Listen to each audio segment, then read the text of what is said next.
wese kiko la karo bi yo ete ipapo wa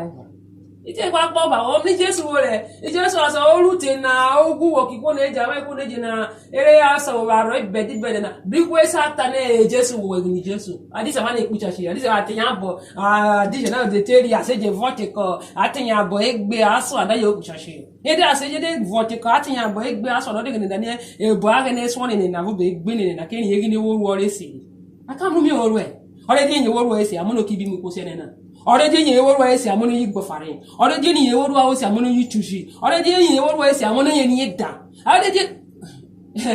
memera edi ta ne kirai de di vete wo kirai wo se wo ke ibra ko na ne awo betita ubro tata ko mu mi ko ro soso oye ya pe mi Jesu atani Jesu e oboru da wa na lo ko nu wo ko ra po ko yin ko ka pe me ta pe me ni Ọlọ́run e siri o no kokko le rucheru wo se ru ogene wo rai ko de wo guru ogene ko sai wo ke oye bere oguru wo se we ru se ke ro dalo je mu da wa ro te yo asama je san ja so ro je mu da wa ro we ru se ke ro da wa ro je mu da wa ro kide wo se ru koku wo na se be ke to mi se be ru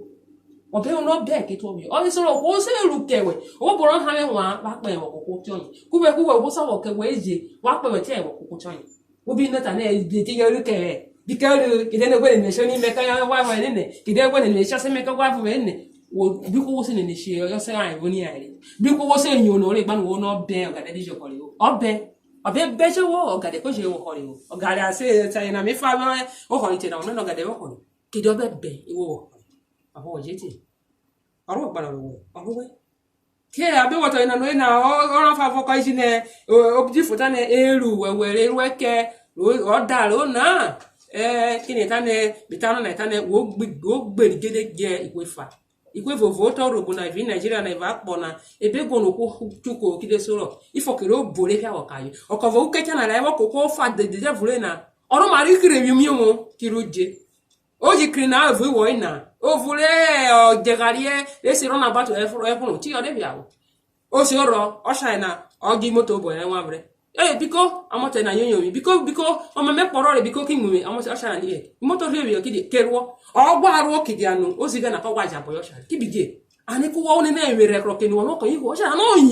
onyin re ka bo na ti fo ye bo o gba re na me fo we na de bo ade me gbe ka we na kai gwa re ja bo yo shina igwo re iri ko ti ile ki die wo ogbunu e kan yin mra banu ko o zigaro ko na o yi ba tu gbunu o zigaro ko na o ye mata ni ko poponyo o ni da na ro ku ko na ita na ku ko e ponyo e do de ta chonyin ke si ero no keri bikoko je bia o shina ano era o ve mi rekro ke no ko ken mo ekpo na kai fo no ke biko ko e de sine di moto ana be ko sa o e me shara ni unyo ta gbanu yo ta ka gwa re ka do shina o shara no wa ke je kiro mo ko o bo re fo wo e te e fo mo se na na ni o mo sha fa ro je ni ta ne ati e je bia bu ni ko e ta no yo ma gbogbo re di wu gbogbo ayi show we wa ni o ve be rekro ke ani o yo ma o kai mo awo vo ku bi o bere ano bi ebi o shina ni yo wo di bugu enwe wo jo ma ko pipweri e mo awon na wo ku bi ona biko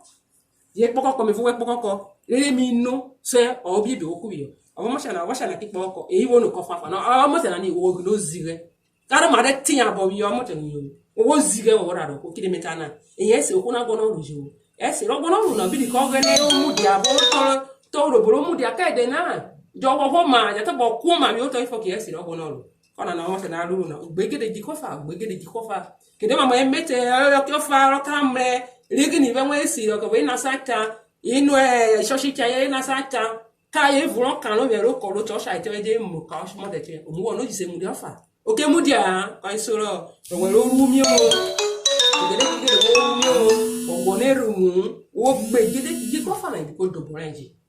e bo to robo na mi agoro bo ka bo tane manage me tawo ko jowo ye ka vovo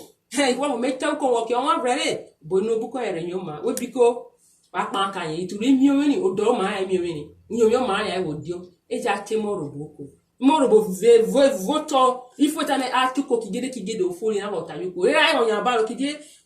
uro odidi gwe abi mu ro faro neti re yeti toro gba brotata ko mu yo wo rososo asaro gbade wu ti agbade mo ebiko owe weke karobiyo owo oji we kirufiki ogene etine ko idike ko bi yo yen yo eke wa ito yen okena ya sheri me unye wo re oro su DBS bo ne mi agwa tu je atol wo gwo yen onu onu bo yen so ode so ro so etine na yen ore re ro gene ma ko teri onye mi ke wo se onye mi ke wo bo ba yo goro bo la mi onye wo tu su DBS eje pa kuro be je